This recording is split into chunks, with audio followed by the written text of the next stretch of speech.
Look, I want you to picture this. You've been living paycheck to paycheck, juggling bills, wondering why every month feels like a constant treadmill. You finally managed to scrape together your first $500 in savings. Maybe you're feeling proud, maybe a little anxious. But here's the thing. Most people, after they hit that first $500, struggle far more than they think. You think, okay, now I can finally start building real wealth. But here's what most people don't realize. That first $500 is psychologically and mathematically the hardest money you'll ever save. And it's not because you're bad with money, it's because of how human brains are wired, and the financial systems are subtly stacked against you. My name is Elon Musk, and I spend way too much time thinking about money, investing, and the habits that separate people who feel financially free from those who feel trapped. If you are someone who feels like no matter how much you earn, you can't seem to save, make sure to hit the subscribe button and give this video a thumbs up if this helps you out.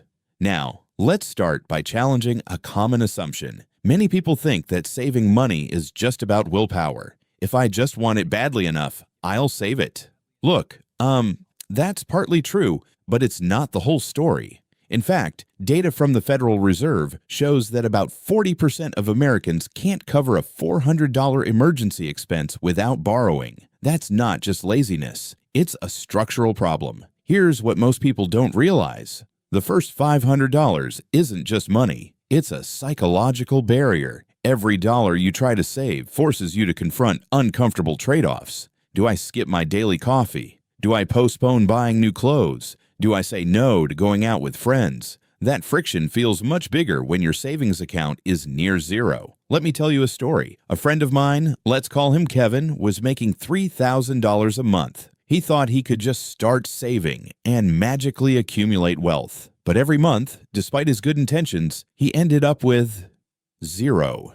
Until one month, he forced himself to save $500. The struggle wasn't earning the money. It was breaking old habits, saying no to instant gratification, and resisting subtle social pressures. After that first $500, though, something weird happened. The next $5,000, while not effortless, became far easier. Why? Because he had crossed the first psychological barrier. This is where it gets really interesting. Behavioral economics teaches us that humans have loss aversion. We feel the pain of spending more intensely than the joy of saving.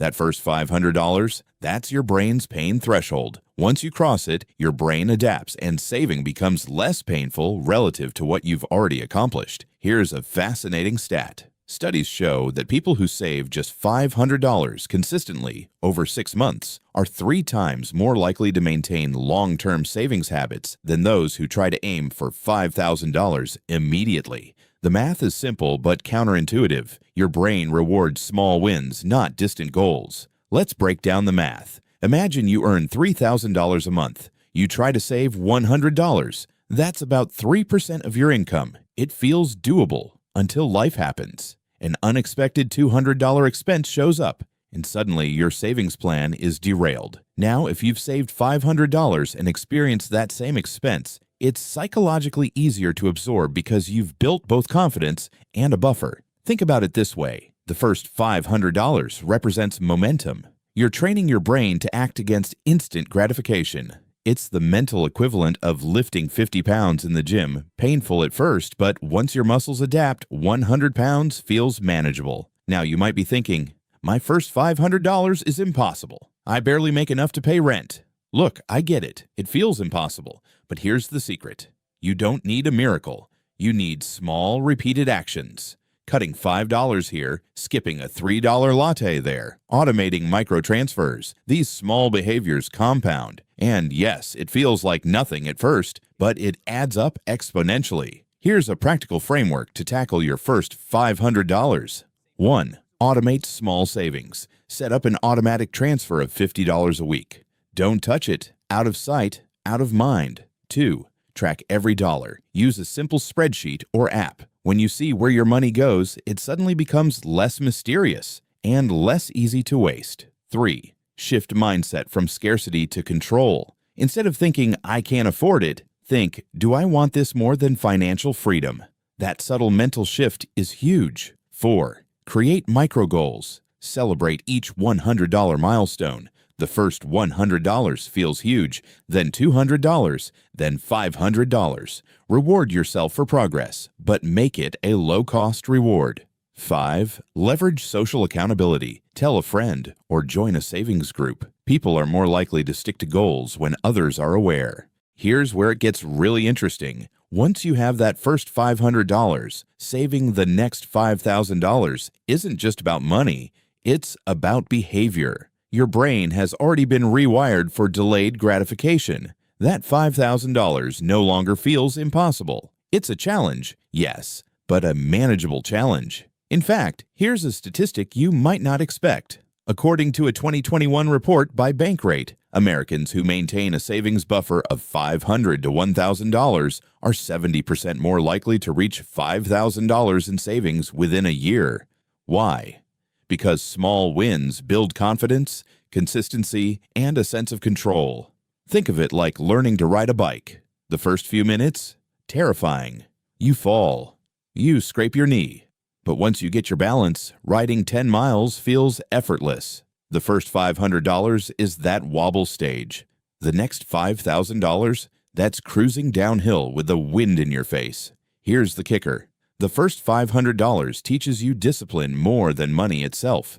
Money is just a measure. The real asset is your ability to control behavior, resist impulses, and think long-term. Most financial advice skips this step and jumps straight to invest $5,000 here, $10,000 there. But if you haven't mastered your first $500, the bigger numbers won't stick. So how do you really internalize this? Focus on these 3 psychological principles. 1. Scarcity bias. Your brain overvalues what's rare. That first $500 is rare, so use that awareness to stay committed.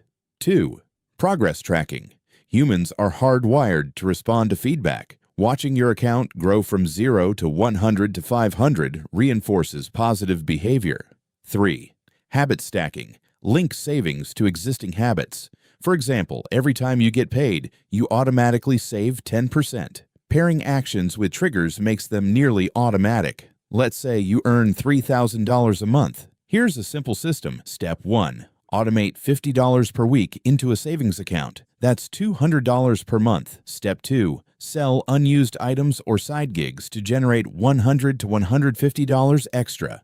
Step 3. Track your progress weekly. Once you hit $500, reward yourself modestly and then raise the goal to $1,000. This simple system works because it aligns math with psychology. You are building both financial momentum and mental resilience. Here's another insight most people ignore. Once you've saved $500, your perception of risk changes. Small emergencies, like a car repair or medical bill, stop being catastrophic. You start thinking strategically rather than reactively. Your first $500 is literally your financial operating system upgrade. Address objections again. Now you might say, what if I still can't save even $50 a week? Look, start smaller. Even $10 a week compounds. With interest, micro savings, and consistent habit building, it's possible to grow $500 in a few months. The key is action over perfection.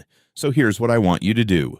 Stop overthinking. Stop waiting for a perfect month or a big raise. Pick one small action today. Automate $10, $20, $50. Track it. Celebrate it. Once you hit $500, the rest, $5,000, $10,000, $50,000, starts to feel achievable. Kevin, my friend I mentioned earlier, did exactly this. He felt frustrated, stuck, and overwhelmed, but by breaking down the problem into micro goals, celebrating each milestone, and building discipline around that first $500, he went from zero savings to $10,000 in less than a year. The lesson? Money is math, yes, but it's also psychology. Your behavior is far more important than your income. So look, if you take nothing else from this video, take this. The first $500 isn't just money. It's your training ground for financial freedom. Get that first win, and you'll see how much easier everything else becomes. If this video helped you, hit the subscribe button for more actionable, psychology-backed finance insights. Give this video a thumbs up if you're ready to start your first $500 journey today. And remember, don't just chase the money, build the mindset that keeps it.